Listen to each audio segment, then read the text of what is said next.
Hello, ladies and gentlemen, and welcome to the Literature Animal Hour.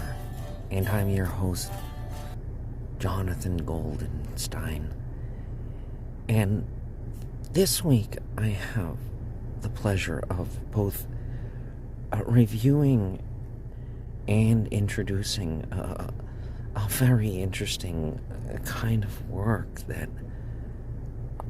I can't even begin to describe what the significance of it meant to me, not just on the first time I read it, but after sort of going through the piece and being exhilarated with what kind of story this was that I had just been presented with. And I'll get to the second reading of it in a moment, because that was perhaps even more of an amazement than the first time through. But the first time reading it through, I was shocked by how, well, in a sense, easy it was to read and you get into the stories. Each individual story just seemed to breeze by, and before you knew it, the book was over, and you had been told all these different tales that were, well, without giving away too much of the story,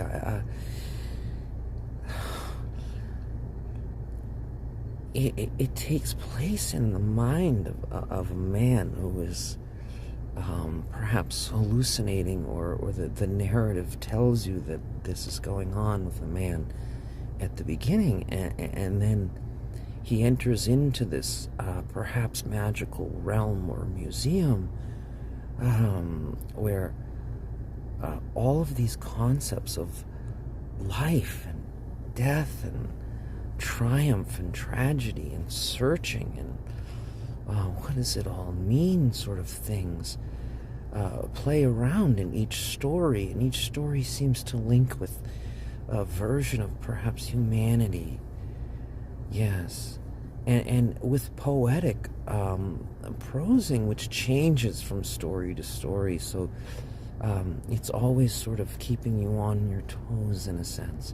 And then before you know it, the story's over, and the main story is quite simplistic. Of course, the structure is not really the whole basis of this book or novel, or however we would describe this. Let's start off with saying it's a piece of literature, and from there we can perhaps expound on some themes.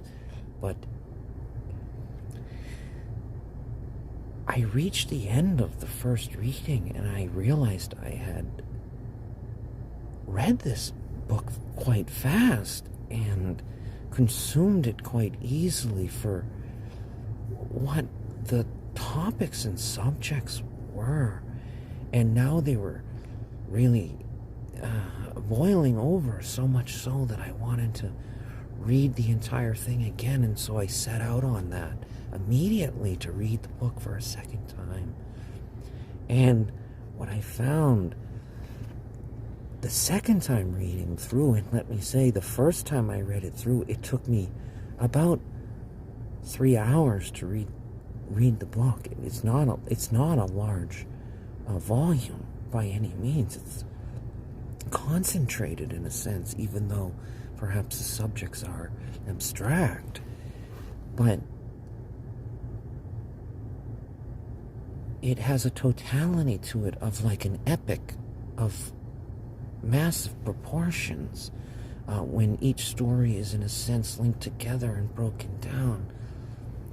So I had read it quickly, and the second time I read it through, I now understood the whole character and the world that was happening and going on, and there was a new perspective to how I was envisioning each story from the mind of Harold Mann.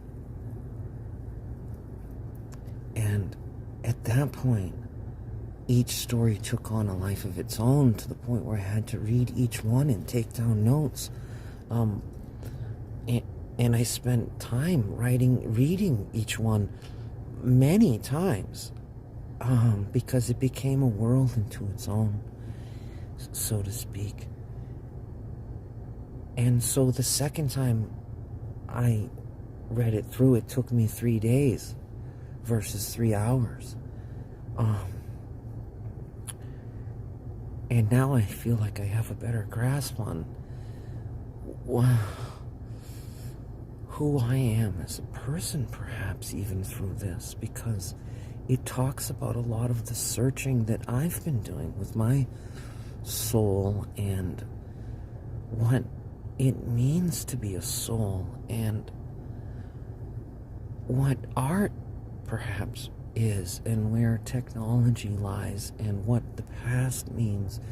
I mean, this book talks about the future and the past and the present, and in different ways that is expounded upon through different analogies and mythological stories and expressions.